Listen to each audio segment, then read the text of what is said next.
What's up, everybody? This is Trey Biddy with HawgSports.com, HawgSports.com. Got a lot to talk about on the show today. It's Bama week, but we also got to turn the page back a little bit and recap this Texas A&M game. We're going to have Andrew Ellis join us and Danny West to talk a little recruiting, all that and more on today's episode of Hog Sports Live.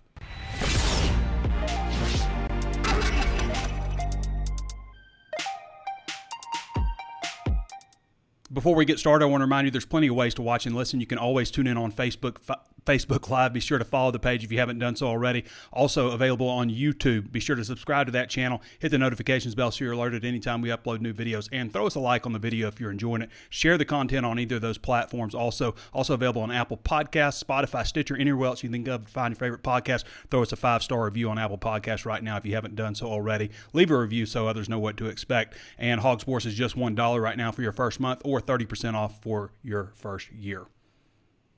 All right, let's get into this.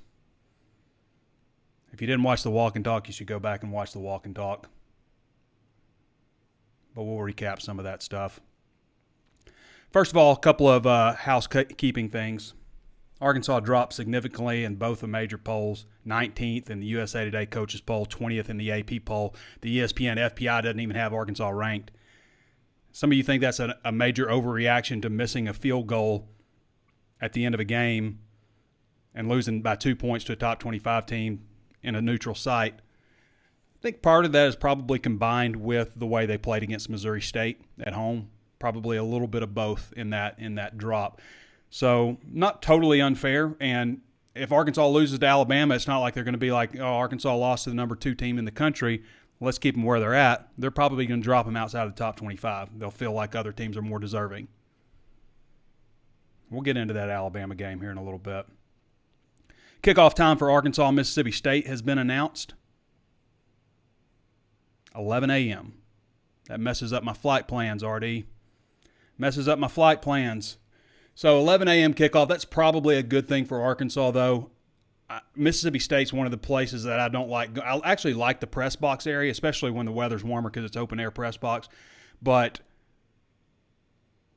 the cowbells it make it so annoying. It ruins the whole experience because you have to wear earplugs the whole game. It sucks. It sucks being a visiting fan going to Starkville because you have to listen to that clanging the whole game for 4 hours. I mean, it's before and after the game. Well, usually you hope not after the game. You hope it's just quiet after the game. But 11 a.m. probably a good time for Arkansas to get in, get out. Obviously, Arkansas's game against Alabama is 6 o'clock tonight. Oh, also, that's SEC Network on that 11 a.m. Game. And Alabama game's at 6 o'clock, not tonight, on Saturday. You know, the uprights, in 2014, they changed NFL uprights to go 35 feet up in the air. College uprights are 30 feet in the air. Did you know that? Does that make that sting anymore? It's just like one more reason not to be playing in Arlington. I'm done going to Arlington. The next time I go to Arlington, it'll be for a Cotton Bowl or something. I feel like I'm watching 3 games. I'm watching with my binoculars. I've got my TV on, and I'm on my computer, and I'm watching the game there. The players are literally this big. I can't see what's going on the field. And I watch the Jumbotron. It ruins the experience. Like, it's hard to cover. I felt so disconnected from the game. It's kind of like Auburn in the same sense that for Auburn, you don't even have a big screen to watch because the big screen's right here beside you. So I'm not going to Auburn either. I'm not going to games where the viewing experience is destroyed by the press box. And I say that every year with Arlington. I've been going for as long as I can remember. I'm done making that trip. If you're sitting in the stands, I'm sure it's fine. But for me, sitting in the press box, I don't like it. The only thing more frustrating than that, and watching a kick go off the top of the upright, is probably not more frustrating. That's a stretch. Less frustrating, but slightly less, is when your internet goes out. That's annoying. And luckily for me, I never have to worry about that because I've got Ozarks Go. I've had Ozarks Go for over a year now. They do a fantastic job. The only time I think about those guys is the time that they came over and installed the stuff, and I haven't thought about it yet. I don't unplug and replug. What's going on with the internet? Everybody's frustrated. My devices aren't working. What's going on? You don't have to deal with that with Ozarks Go. You don't have to deal with like special rates or plans for signing up, all that kind of stuff. It's just, the stuff works. It's a great price. And it works. If you want to find out more, if they're available in your coverage area, go to ozarksgo.net/hog. That's HAWG, ozarksgo.net/hog. And you can find out if they're available. If you get Ozarks Electric, then they're going to be available in your area. Think north of the tunnel, eastern Oklahoma, but go to ozarksgo.net/hog. And there's a check availability graphic up at the top if you're on desktop. If you're on mobile, you'll see the 3 bars, and there's a drop-down menu. You select check availability. There's also a way you can reach them on phone. It's 479-684-4900. But definitely the easiest and probably preferred way is to go to ozarksgo.net/hog and find out more information. It's a great service. It's a service that I support. It's a service I like. I feel comfortable promoting.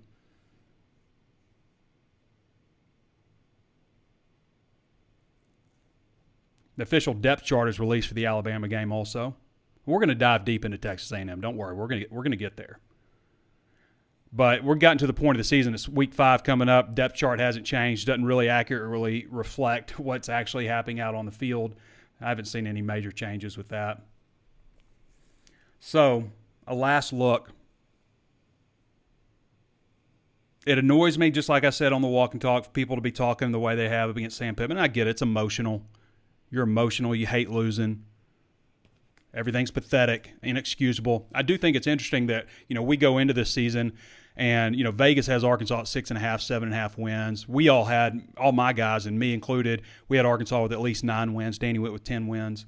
Everybody else went with 9 wins. And you go into that thinking, hey, 9 wins, maybe 10 with a bowl, maybe 11 with a bowl. And you're in your head, you're going, this is a chance to be a really great season, buying season tickets, can't wait for the season. But when you're in it, every game is a disaster or a huge success, and that's just how it is. That's what makes college football beautiful. I talked about the hate with Texas A&M last week.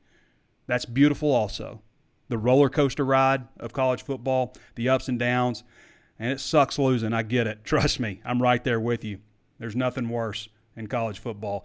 But Arkansas will live to fight another day. It's not the end of the world. It just feels like it, as they say. But the stuff about, Kendall Browse sucks, Barry Odom sucks, Sam Pittman sucks, I just get out of here with that. I'm not listening to you if you're going to say that. You're irrational if you're saying stuff like that. Now, Browse, could he do some things differently in play calling? Yes. Do we expect perfection? I don't. I can't expect perfection. There's some things that were frustrating, but I'm right there going, guys, they're up 14-0, and I'm sure they're looking at it saying, you know what? We've got Malik Hornsby here, who also entered the transfer portal, by the way, last year, if you don't remember. And every time they've gotten the ball to Malik Hornsby this year, they've had success, except for this time. The first pass was batted. The second play didn't work. I think it was an end around. The third was a reverse. It just didn't work. But you're up 14-0, and you're thinking, here's a good chance to get them in. We're killing them running the ball. You can't just run the ball. I know a lot of people are like, just run the ball. Just run the ball. It's working.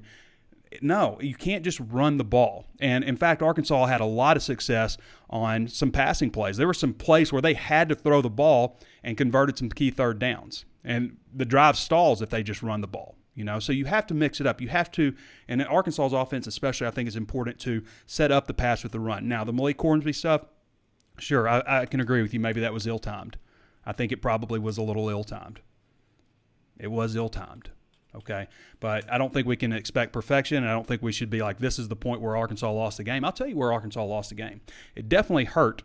It definitely hurt on that fumble with KJ. And, guys, how many times have we said, don't extend the ball out, okay? I bet he never does it again. And, you're trying to jump 12 feet. He's at the 4-yard line trying to jump 12 feet into the end zone. I guarantee you KJ probably didn't realize how bad a decision that was until he went back and watched it on video. I guarantee you. So that's not where the game was technically lost. That was a big momentum swing. Okay, that really hurt. Arkansas took a long time to recover. Where the game was lost was the end of the game. Okay, you're driving. It's second and 5. Okay, and you're just moving the ball on the ground. This is where everybody could be right. Think about how good you would have felt if Ricky Stromberg didn't snap that ball kind of funny. Because if that doesn't happen, it's 2nd and 5. There's 3 minutes left. Arkansas continues to take down the clock. They continue to take down the clock. They probably get a first down rushing. And they keep running. And they keep running until the clock gets way down and they either kick a field goal or they scored a touchdown. And you know what you get to say? You get to say, guess what? I was right, because Arkansas, look how much success they had running the ball. Think about how good that would have felt. Instead, it sucks. It sucks losing games like that, but that's what ultimately happened. You lose like 10 yards on that play. You're in 3rd and long, and you end up, hey, at the same time, and Pittman's got some criticism for this too, for calling a timeout and then calling another timeout. Okay? He wants, at this point, like when the ball gets snapped back like that, you're not throwing the ball at this point, because you got to make sure that you secure your field goal. It ruins the whole thing. It's the worst possible time that they could have had to have something happen like that. I feel for Ricky Stromberg, but Ricky Stromberg has also been a stud for Arkansas, and stuff happens sometimes, and it sucks. But if you'd have told me that you got Cam Little for a 42-yard field goal to win the game at the end, I would have taken it. I would have taken that, because Cam Little has also been a stud for Arkansas. Let me ask you this moving forward. Is it better to fill Cam Little's inbox with hate and you suck kind of stuff, or is it, hey, you've been there for us, you won games for us, you're going to win some games in the future for us? Is it better to fill his inbox with that kind of stuff? And I get the moment.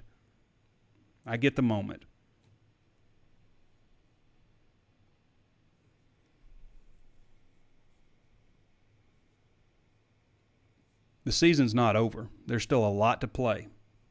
Now, Arkansas, the big problem with them right now is mistakes, okay? And, we can talk about Barry Odom in the defense and, how they gave up this and how they gave up that, and Max Johnson's floating balls up there that are getting caught. At the end of the day, they gave up like 343 yards of offense, and they gave up 16 points on defense. You're not okay with 16 points, 343 yards against an SEC team? So again, what do you expect? To be able to hit the reset button and start the game over? Because I guarantee you there's a lot of people who like playing Madden, like playing college football, who think of things like that. And that's just not reality. You can't hit the reset button and start over. And if you do that anyway, what does that say about you? I bet you're also the guy that cheats at golf. It sucks losing. It sucks doing a walk and talk after a loss. Certainly not the one I thought I was going to do. But you know what? Either Arkansas is going to fall completely apart, which I don't think they're going to do, or as Josh Pate said, they're going to go into wounded animal mode. If Arkansas can play clean, if they can clean it up and stop making like colossal errors, and it seems like this always happens against Texas A&M where there's that kind of stuff, but if they can play it cleaner, and I felt like they started to get there in a lot of ways, because they didn't have any penalties for a long, long stretch. Okay, and then when it happened, they had like 3 out of 4 plays bleeding over from the first half to the second half. It started kind of piling up. But if they can get to a point where they're a low penalty team and they can stop making some of these mistakes, these errors, they can be toe-to-toe with Alabama and give themselves a shot, because they're the home team. It's a night game. It's going to be a great environment. They can't make colossal errors, and they're going to give up some stuff. They're going to give up some plays. The secondary, it was obviously going against Max Johnson. That's a lot different than going up against Bryce Young or Will Rogers, who's also coming up. They've got some tough quarterbacks coming up and some guys that are going to put up some passing yards on them. And you're just going to have to accept that that's what's going to happen. Other guys are preparing. Bryce Young is a Heisman Trophy winner. So Arkansas is probably going to have to put some points up, but they can give themselves a chance to hang right there. I'm not predicting Arkansas to win the game, obviously, because they have had these issues. They have had these mistakes. And Alabama's an overall more talented team. But they can give themselves a shot at home against Alabama if they play really, really clean. And I'm talking like, kind of close, probably even cleaner than they played against Texas last year, because they did have that muffed punt. When you talk about things like, and again, Texas, like I said on the walk and talk, Texas A&M beat Arkansas. That's something that I still see is they didn't beat us, we beat ourselves. A lot of fans are saying that. And, I don't know if people are watching college football, but like Missouri, would Missouri say that, they didn't beat us, we beat ourselves? They probably would. But the fact is Auburn beat them. Texas A&M beat Arkansas. The teams that capitalize on the opponent's mistake the most, that make them pay for their mistakes the most, are the teams that generally win in SEC football. Now, there are some outlier situations where Georgia might just be too much for teams, or Alabama might just be too much. But generally, for the most part, it's that component right there. The team that makes the most of mistakes and the team that makes them capitalize the most. Texas A&M made mistakes. Now, Arkansas didn't make them pay for it as much. Texas A&M really, really made Arkansas pay when they made mistakes.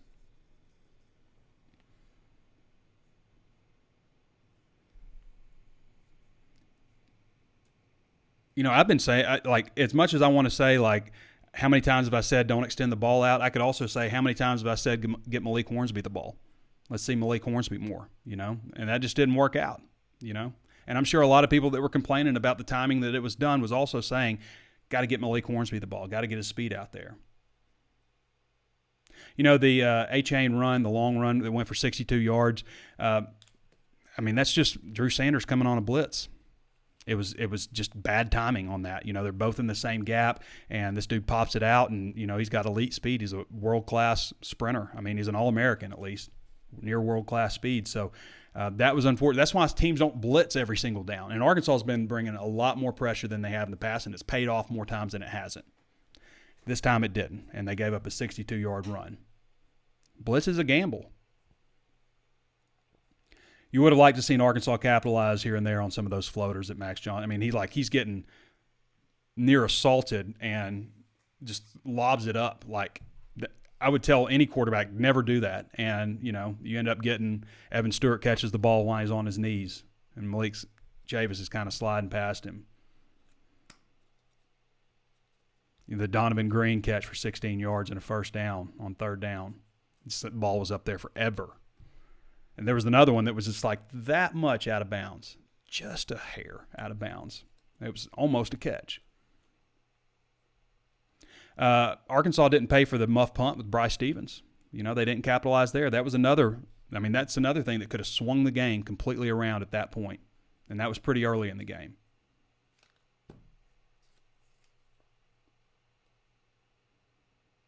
Another time Arkansas didn't capitalize. They had Johnson dead to rights on 3rd and 7. Drew Sanders missed him first, and Jordan Dominic missed him second. Both of those are behind the line of scrimmage, and dude scrambles for a first down. Arkansas gave up that 2nd and 30 on a 32-yard catch. Now, I will say this also: there was a time where there was a pretty big. So the game, to me, was generally pretty well called. Second game in a row that the officials have called the game pretty fair. However, on Texas A&M's, I believe it was their first drive of the second half, and it's the one where Texas A&M wide receiver goes out of bounds. Ref throws his hat. He reestablishes himself in bounds. But what the ref misses there by worrying, I guess, about him going out of bounds and coming back and reestablishing himself is a pretty dramatic push-off on Dwight McGlothern. Now, if that gets called, pass interference there, that backs them up. It puts them in something in third and 30, I guess, which I guess is overcomable given what we saw on 2nd and 30. But still, it puts them in a pickle. And that was a pretty big moment in the game. They scored a touchdown there. If something like that happens, But overall, it's pretty well called, but that was one that was pretty big that they missed. I'll go back to that, the Stromberg snap. The snap hits his butt, and, people, again, say KJ should have caught it, but the truth of the matter is, his first read needs to be the defense, identifying the mic, looking at the coverage. Those are the things that he needs to be worried about, not whether or not he gets snapped. If you're worried about what you get snapped, then everything else is second, and it needs to be first. It needs to be quick. So it's an unfortunate time for that to happen. Really unfortunate, because I firmly believe Arkansas just keeps running the ball, picking up first downs, taking the clock down. Texas A&M still had 2 timeouts, so who knows how exactly it would have played out. But they were in 2nd and 5, and then suddenly they're in 3rd and – what was it, 3rd and 15? That's dramatically different. I felt like Arkansas won the fourth quarter just like they have every single game so far. I felt like they won the fourth quarter. The double pass play with 12:55, there were some moments, obviously, I'm not saying they just won outright, but, the double pass play, that play probably works, but the numbers were right. They had 2 blockers out there. They had 2 defenders coming at them, and they had Jaden Hazelwood. But that play works, but Knox, he whiffs on his block. He just missed it. And I don't know 100% what he was doing there, but, Knox has been a good player, but he missed that block, and that destroyed that play. He had Matt Landers open for probably 9 yards, and it looked like Keetron Jackson was singled up. Probably that was the play, probably go deep with him because it looked like he was about to get past him. But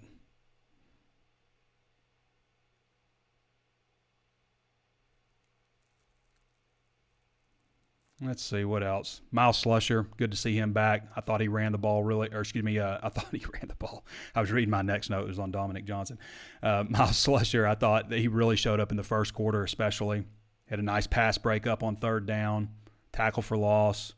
Another tackle that was big on 3rd down also. Some really big key plays on 3rd down. 3 key plays early on 3rd down by Miles Slusher. So impact definitely felt. Dominic Johnson was good to see. I thought Dominic looked like he looked last year. That was great to see. Only 5 carries. He had 4 carries early. Then there's this huge gap. It's 14-0. He's got, he gets 3 carries on that one drive. All positive. I think he might have 4 even, but all positive, and then gets a carry late in the game. I don't know why they're – and I understand they've got, DeBinion's running good, A.J. Green's running good. Obviously, you got Rocket. To me, this needs to be the Rocket and Dominic Johnson show moving forward. It just does. Okay, I like the other backs. I just think those are the 2 best backs. And the reason I like Dominic so much is because of this. He always falls forward. You're always going to stay ahead of the chain, almost always with him. I did not a play I did not like just as much as I did not like the the Hornsby stuff. Just the timing of it was the screen pass. 5:39 to go on 3rd and 3. And they ran that screen pass. Now, they ended up getting the first down on that. But it's 3rd and 3, and you're going to throw – and nothing against Nathan Bax. He's probably the least athletic out of everybody that could catch a pass out there. Don't throw him the ball behind the line of scrimmage. You can throw it to him past the line of scrimmage, but I don't know about that play call, throwing him a screen pass behind the line of scrimmage. And obviously it went for no gain.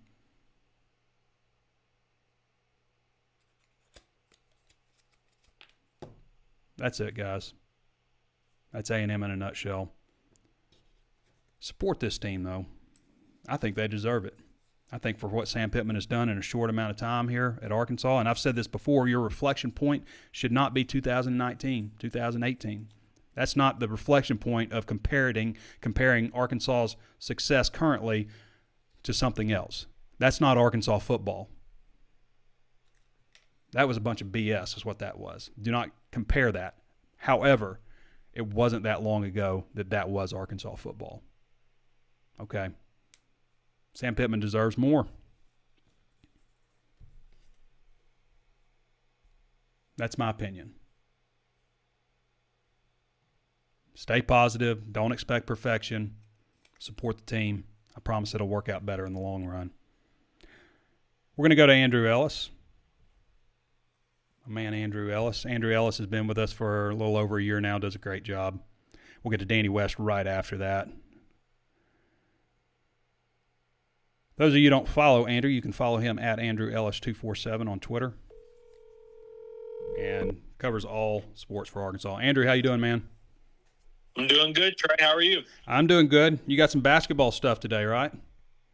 Yes, I'm actually, as soon as I get off the phone with you, I'll be heading over to check out some practice. And, Curtis Wilkerson's the man. He'll have some really good content coming out of that.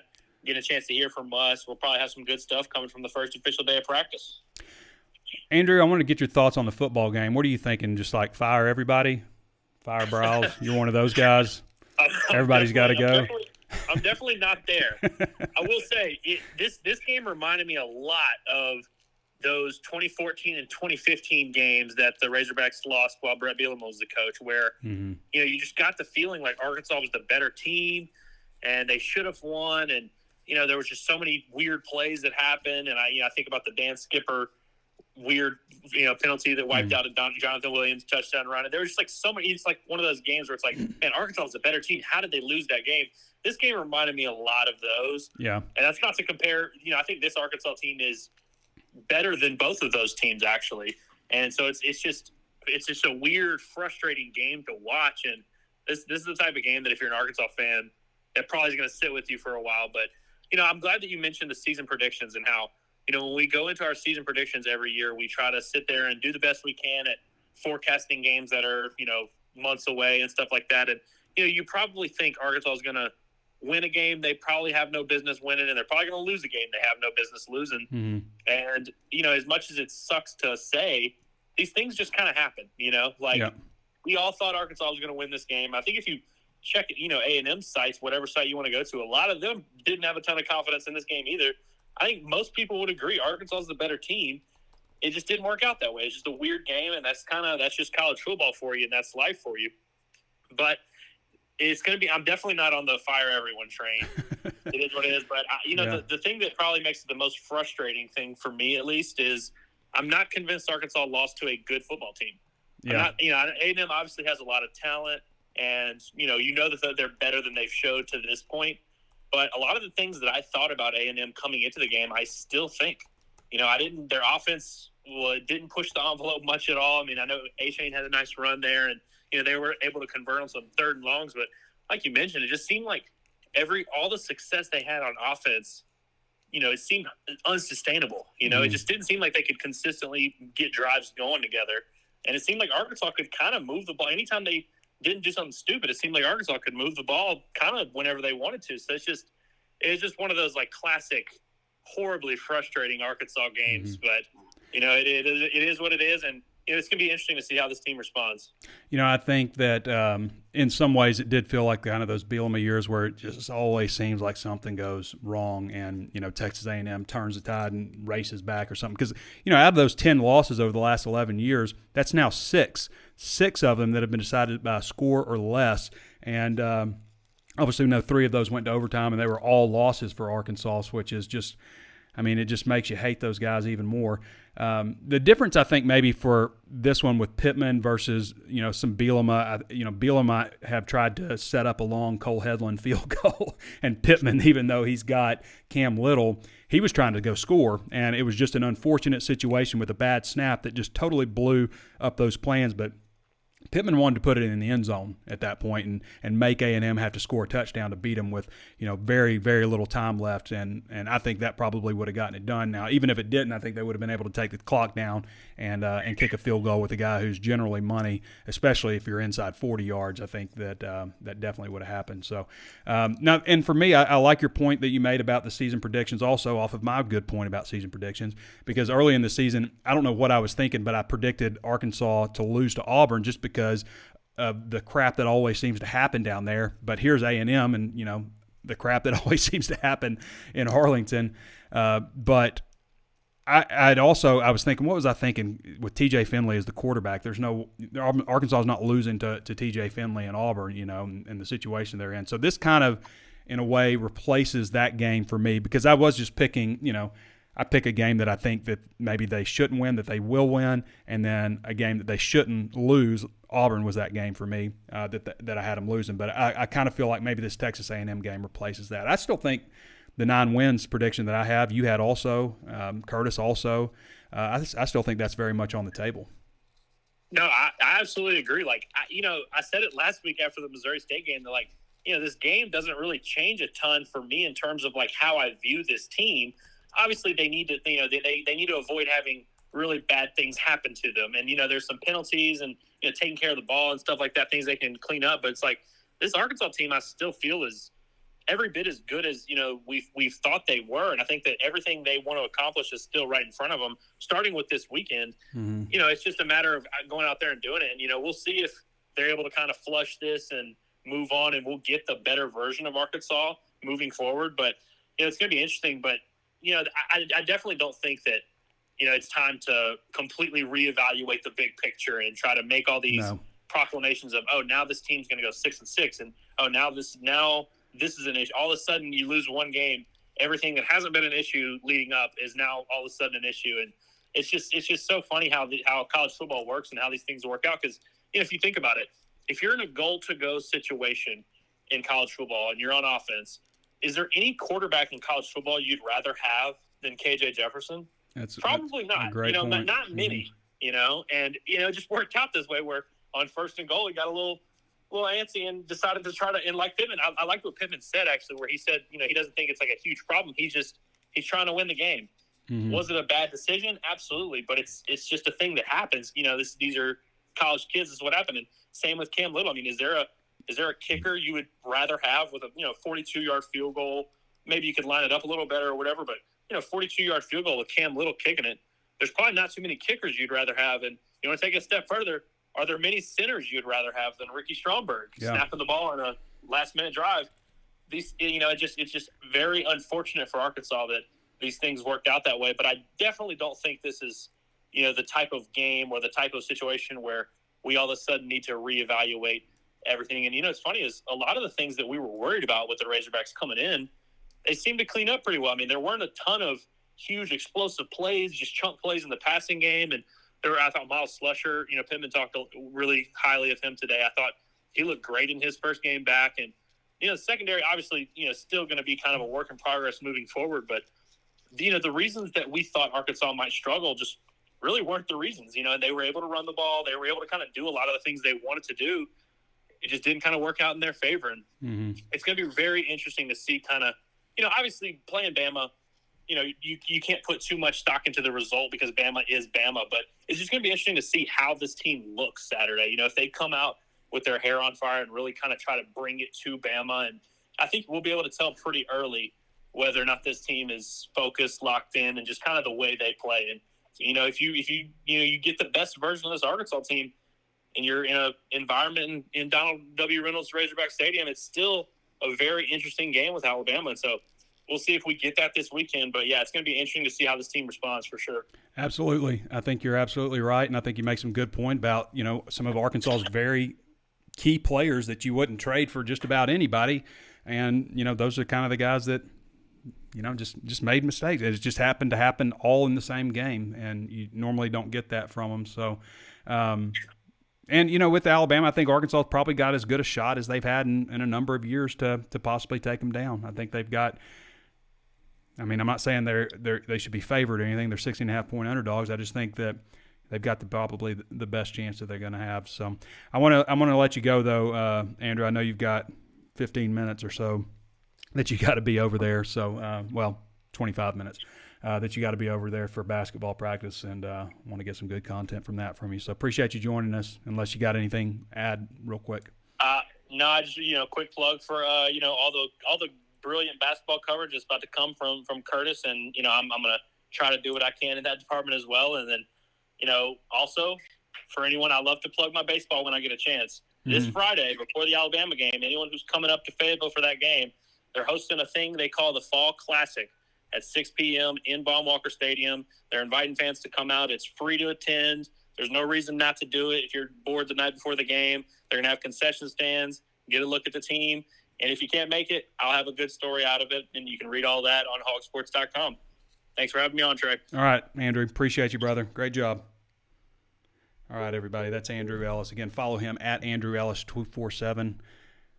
If this is the Petrino era, I would say Andrew just rang the bell for his best performance to date. All right, we're going to get to Danny West now. We're going to talk about some recruiting. What's up? How you doing, Danny? Better. How about you? I'm doing good. I dropped my phone. Did you drop yours? Yep. Danny. I'm good. What's up?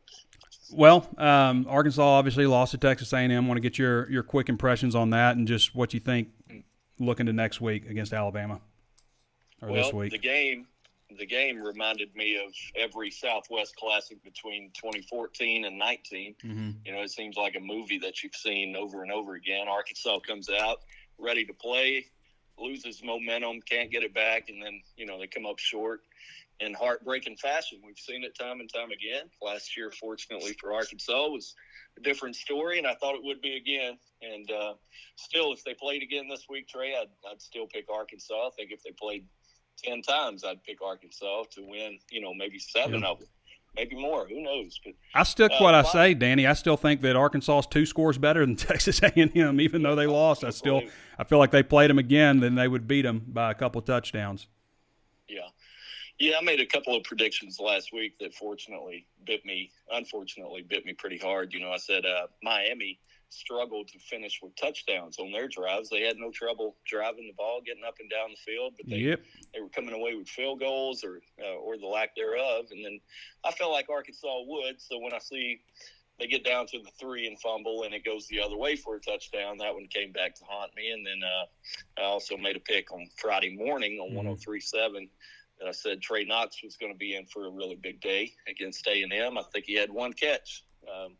And, of course, we find out today that they had a play drawn up for him, would have gone for a touchdown. So I'm not on my best run here lately, Trey. Mm-hmm. The Chiefs, they kind of screwed me too yesterday. So it's been a rough couple of days. But you basically said everything I thought after the game. It wasn't that, I get tired of that too, people saying Arkansas beat themselves. No, they didn't. A&M was good enough to capitalize on it. People around here, I think, have so much hatred that it's hard to give A&M credit for much of anything when really they've got the 4th most talent in college football according to the team talent composite rankings anyway, which aren't perfect, but I think are a pretty good measuring stick. But, Arkansas had kind of been playing with fire the last 2 games prior to that one, and it caught up with them this time.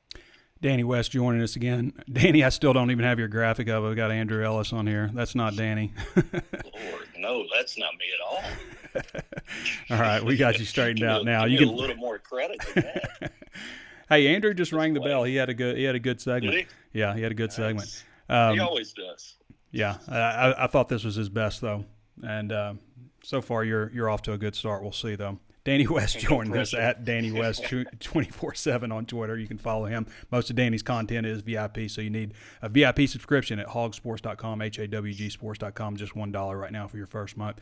Danny, there's going to be some recruits in town. You got a big game against Alabama this weekend, 2:30, and it's a big game because I think I might have said earlier this game's at 6, but it's at 2:30. I think I did say that earlier, so sorry if I said that. But anyway, it's 2:30 on CBS on Saturday. It's October 1st, and this is a big game for recruiting just because there's a long stretch before there's another game in Fayetteville. You got Mississippi State the next weekend, BYU after that, Auburn after that, and then this Liberty game on November 5th has 11 a.m. SEC Network Plus or something written all over it. And then, not till November 12th against LSU on Saturday, November 12th. So this is a huge game for recruiting because not only is it Alabama, and it's a good time at 2:30, plenty of time to get there, plenty of time to hang out with coaches afterwards. But there's just a long stretch without another game. Yeah, this one's a big one, though. I mean, that's the great thing about college football, ain't it? You turn the page so fast, even after a tough one like that. I mean, you've still got all these 4-star kids coming from all across the country. You've got a kid from California I talked to this morning, a 4-star linebacker in the 2025 class coming all the way out here to see Arkansas play. So, the kids aren't hung up on last week, so why should anybody else be? Arkansas's got a good thing going still, and we can run through some of these big-time names here, but a lot of 2024 4-star nationally ranked type players, and then, of course, I would expect most of your committed guys, not most, but, 3/4 of them will probably be here, I would expect. I've heard from quite a few already, but some of these 2024s will start in-state. TJ Lindsey, obviously, has skyrocketed as a recruit over the last 6 months. Defensive lineman out of Bryant. He deserves everything he's getting, man. The kid worked his butt off. He always wanted it, and he's one of those guys that you just kind of pull for because of that. So that's working out for him. He's going to be able to come. Walker White, 2024 quarterback, 4-star out of Little Rock Christian. Noah Mikhail is the 2025 linebacker coming from California, Laverne, California. He's actually had relatives lived here in Fayetteville for quite a while, and so he's been here before, and he's been impressed by it. So that's impressive, man, to get a kid from California to come all the way back. Ryan Wingo, a kid we've talked about for, feels like ever since his big brother was playing here, but 2024 borderline 5-star out of St. Louis. The list goes on and on, Trey. KD Dotson out of Duncanville, Texas, is as good as anybody in next year's class. Corey and Gibson, another 4-star 2024 DB out of Lancaster, Texas. A little bit of a down note on this one. Michael Hawkins, 2024 4-star quarterback out of Allen, Texas, tells me his homecoming got shifted around somehow. So, I don't know what's up with that, but it looks like he's not going to be able to make it. But several, I've got several names already on the site there, HawgSports. People can check out. We're going to be adding more in a matter of minutes as soon as I get off of here. But, keep an eye on that throughout the week. Should be a really good one, man. Perfect weather, perfect time of year. And again, you never know. You roll the ball out there. Alabama, as we've seen against Texas earlier this year, they're not world beaters, and they're really, really good. They're first in total defense. I want to say first in total offense. They're Alabama, but man, you think about last year's game. Now that one doesn't give you any points for this year, but I go back to the 2012 and 2013 game, I believe it was 52-0, 2 straight years in a row. Yeah. 14 rolls around, you lose a 1-point game here in Fayetteville, and I think that gave them some confidence for the 2015 game to go down there. Played them within, as I recall, a couple of scores there. Yeah. I want to say 27-14. Got a little worn out at the end, yeah. Got a little bit worn out, but I think there is something to be said for that. From a confidence standpoint, it's a veteran group. It would surprise me if they feel sorry for themselves or anything like that. I would expect them to come out and give them their best shot. Now, I'm not saying Arkansas is going to beat them. I don't think they can, to be honest with you. I think they can keep up with them for a little bit, a lot of points. But, hey, you never know. We saw that last year. You never know.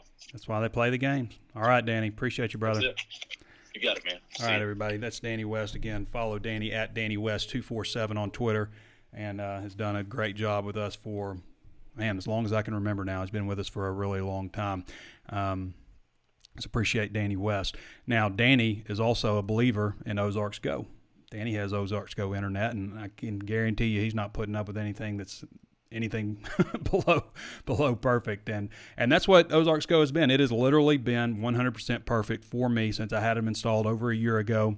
If you're interested in trying out Ozarks Go, if you don't want to think about your internet, why it's out, or do I unplug it, do I reset, is the website down, or what it is, then go to ozarksgo.net/hawg. That's HAWG, and you can find out more if it's available in your coverage area. Again, think north of the tunnel, think eastern Oklahoma. If you have Ozarks Electric, then you definitely can get Ozarks Go. You can also reach them with a phone call at 479-684-4900, but I really recommend just going to the website, going to check availability, and seeing if it's available in your area. There's also a menu on mobile, a drop-down 3-bar menu, where you can find out that information on that way of looking at it. So wouldn't be telling you about Ozarks Go if I didn't believe in it, wouldn't expect wouldn't promote them without feeling very confident in them and having tested it out myself on my own, So go check out ozarksgo.net/HAWG. We're going to questions now. I think we might go to questions. We're going to run through them pretty quick, make sure we got some good ones. Before we do that, though, I want to remind you one more time, leave a review on Apple Podcasts if you haven't done so already. Our last review, I don't have his name here, but he says, what is it? Trey and the crew tell it like it is with just enough Homer sprinkled in. We don't try not to be homers. With just enough Homer sprinkled in to enjoy the season like you enjoyed an old cold beer. He also says, I'll remind you to make the YouTube app make use of the YouTube app on your TV. After a long day of football and shenanigans, I like to lay down and unwind with an SEC final, followed by the best piece of content out there, the walk and talk. Nothing like Trey Biddy coming at you from Reynolds Razorback Stadium in Chris' 65-inch OLED glory. See, you wouldn't say that about a man with a face for radio. You just wouldn't. Appreciate that review. Leave a review, and I'll read it on the air if I like it. All right, let's get to the questions. Where are my questions?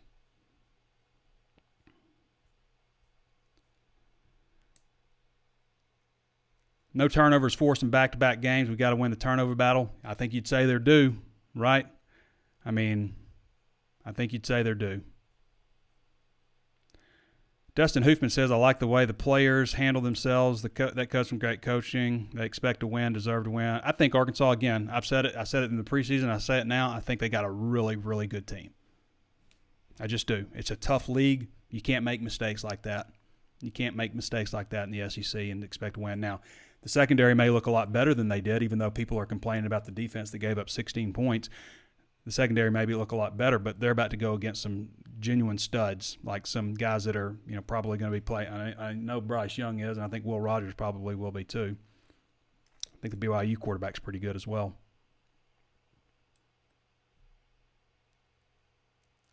Tommy T.J. Jablonski says, it's time to become that thorn in the side of Alabama. Wouldn't that be nice? Donnie A. Butt says, Dominic runs with power, Sanders runs with speed, and that's why I love the 1-2 punch.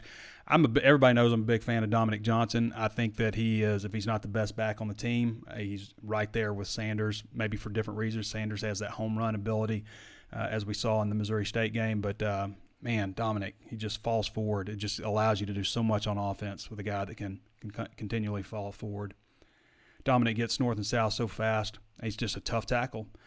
Dominic had, 2 carries for 15, 16 yards. He obviously was not ready for many carries, but sure was not. I mean, he had 4 carries. Or he had 5. He had 5 carries. Will Bonham says, hey, Trey, we are cursed when it comes to playing Texas A&M. With the exception of last year, it almost seems like nothing ever goes our way. I agree. And that, not cursed, but that's the game where KJ hurt his knee.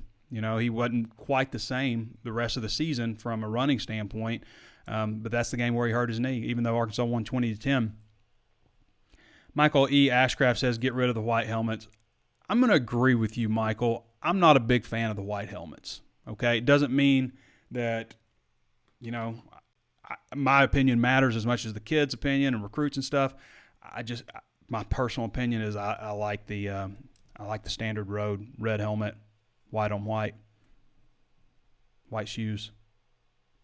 Terry Trotter Gaines says, no matter how you look at it, the Arkansas versus A&M game is an away game. We need to go home. Yeah, it was a very even. Actually, this year I might have given Arkansas a few more fans than in the past. But yeah, it's a road game for Arkansas. It still is very much has that feel, and I guarantee you that Arkansas hasn't lost 10 out of the last 11 games in this series if half the games are in Fayetteville. You know that. Everybody knows that. It's a terrible series. It was fine when they were 2 non-conference teams, whatever. You want to do that for a few years and let's move on. But it's a disadvantage for Arkansas, and you're really going to feel it next year because the schedule from just from the way the schedule's laid out, I'm not saying the team or anything, although it's tough, just like it always is, but it just sucks for like a season ticket holder. There's like 7 weeks where there's 1 Razorback game at home. The first 4 SEC games are out of Fayetteville.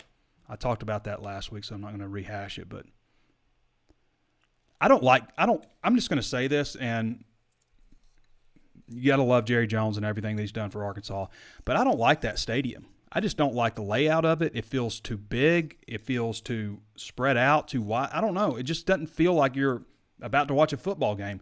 I don't like how they had the glass done where the light shines through at the beginning of the game or in early games. Like, I think that's I don't know why you would have it set up like that where lights just blasting through the window. Like, nobody, you want to be staring into the sun when you're at a venue that's inside? I don't know. I just don't like the layout. I hate the press box area. I mean, it's great. It's huge. They've got all kinds of treats, and they treat you well. The people there are great, all that. It's just you're looking at ants. What is this? A football game for ants? But that's literally what it feels like. Everybody is so small from the press box. That's why I'm not going to go anymore. I just feel I want to be in the game. I don't feel like I can fully cover the game I want to unless I'm feeling it, and I just feel so disconnected from it, so far away.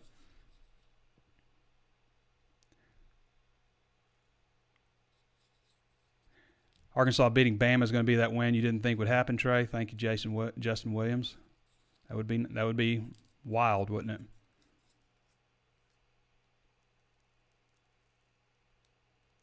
Trey B, tell Browse no more trick plays. You can't. I mean, you got to do stuff like that on occasion. It's just like maybe just different trick plays. I don't know. It just seems like they never work, right? I mean, every trick play. I mean, if you want to call an end around a trick play, I don't know if I would call that a trick play. A reverse, yeah, that's a little trickier. That's a little trickier. A pass to Malik Hornsby, that's not a trick play, I don't think. It just the ball got batted. The other one might have worked, or at least not have gone for a huge loss if Knox didn't, just kind of whiff on that block. I don't know what Knox was. I don't know. I'm not out there on the field, so maybe it was supposed to develop a different way or something. I'm sure it probably was, but he missed that block. They have two defenders coming at him. Arkansas's got two blockers. It's set up perfectly. Dude just goes right past him and blows it up. You got to pass the ball. You can't just run the ball. You got to take some gambles. You got to run some trick plays. It's the same thing as blitzing. I mean, you're just going to say no more blitzing because they ran a 62-yard play? No. It's a gamble. Sometimes it pays off, and it's beautiful when it does. I guarantee you on those fake field goals that Arkansas ran last year, the two that worked, including one against Alabama, if those don't work, people say then Scott Fountain's a moron. You know that. You know that's true. It's just a gamble, man. Donnie A. Butt says, I agree if you play in another team's state, no matter where you are in that state, it's their home game. Tucker Lloyd says, hey, Trey, you have a great face and voice for Facebook Live. Appreciate that. I just wanted to say that we talk about mistakes happening, missed blocks happen, blown coverages happen. Yeah, where Arkansas needs to clean up is a sloppiness, bad snap, fumble, failed trick play. Yeah, that's 100% right on every category, especially this grill right here. Matt Holden says the Georgia transfers play. Brini. Yeah, I mean, I didn't notice and actually thought Simeon Blair played a lot better. There was one play that stood out that was just like really bad where he like overran a play and just got shaken. But overall, they played a lot better on defense. I actually thought that Jaden Johnson played a lot better than he did last week too. Randy Porter says, think the Hogs might dig through their archives of Bill Burnett showing how to dive across the goal line. No more diving, no more extending. Nobody in college football, period, should be doing that unless it's do or die, unless you have to have it. Marco Giles says no more conservative play calling when we take the lead either. Stay aggressive the whole game. I mean, by running the Malik stuff, they were being aggressive, I thought, Marco. These Hogs should be stomping mud holes in folks. Nobody minded doing it to us when we were down. They should have beaten them worse. But I thought there was a great point by Andrew with, like, Stromberg makes a mistake. KJ makes a mistake. Cam Little misses a field goal. Those are guys that usually don't do that kind of stuff. Chris McCartney says, Trey, Dominic getting more touches this week. I think he should. I hope he does. I again say I think it should be pretty well split between him and Rockets. That's how I would do it personally. I'm not the coach, but that dude looked great versus A&M. Logging off. I like to watch this later in my evenings, finish off my day. Appreciate that, Chris. Thanks for coming back to us later. Marco says, really tough. Trey, this loss may be exactly what this team needs. Push them over the top of whooping Bama this week.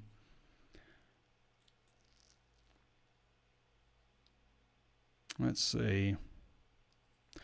Chris Bennett says, are we finally done with Hornsby packages, even though he is a fast guy? I don't know if I would just totally abandon it, to be honest, and that may not be what people want to hear. I still like him just in a normal wide receiver role. Running go patterns, running hitches, maybe just those two patterns. The only reason that little hitch that he ran didn't work and may have picked up a first down is because the ball got batted at the goal line. That's the only reason it didn't work. It wasn't Hornsby's fault. The fumble was his fault. The end around was just, they just kind of read that well, I guess. But I still like Hornsby to be involved in the offense, and maybe it's just getting him the ball. Maybe just lining him up in the backfield. Maybe it's just letting him take direct snaps like a quarterback, I guess kind of like a wild. I don't think of the Wildcat as just the quarterback taking a direct snap, and a lot of people say that. To me, the Wildcat is the handoff or the fake handoff, or running it yourself or throwing it. That's, to me, the Wildcat.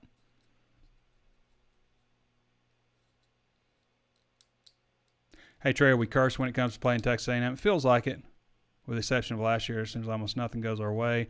Grayson Reeser says, we've looked good at times and flat at other times. Sure, it can put it together for 4 quarters this weekend.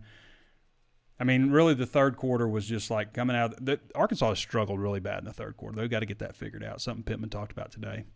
Eric Musselman needs to go over and teach them how to finish and stop drinking the rat poison. Ray Stapler, will we go home after contract is up with Jerry World? Yes. So I think Arkansas is home the next year. I think that's it. I think maybe that's it.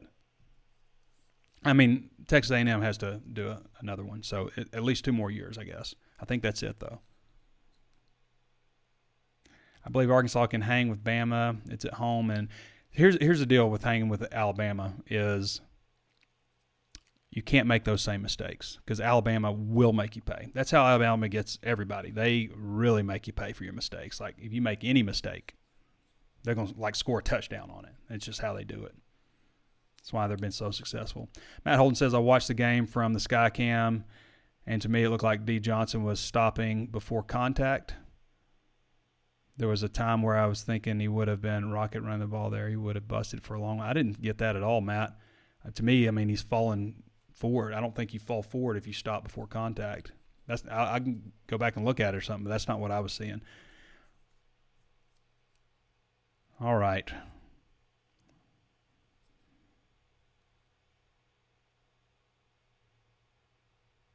A lot of questions. Do I think Arkansas will beat Alabama? I think that they can beat Alabama. I'm not going to sit here and say they will beat Alabama. I think anybody who predicts Arkansas beating Alabama is maybe kind of foolish. That doesn't mean it can't happen. It just means you probably should not predict them to just beat a team like Alabama that they haven't beaten since 2006.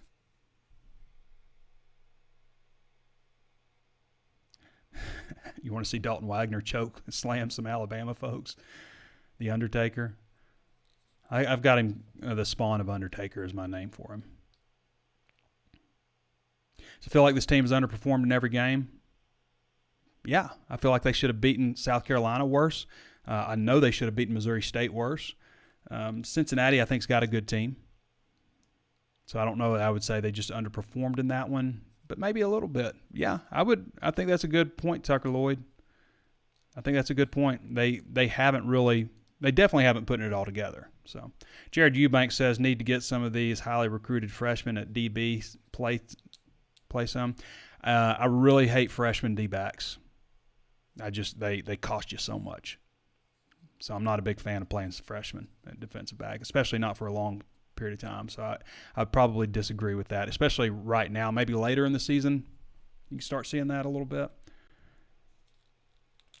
Also, I don't know who's highly recruited out of those freshman D-backs. I mean, there's some good recruits. I wouldn't say like anybody's was super highly recruited, I don't think. What's the one game we win but shouldn't? I don't know. At Starkville is going to be tough. I've actually got them picked to lose that game. That could be it. No, did I pick them to lose Starkville? I can't remember if I did or didn't. I think I did. But at Starkville is going to be a tough game.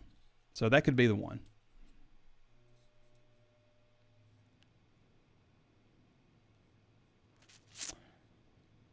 Could be Alabama, though. You never know.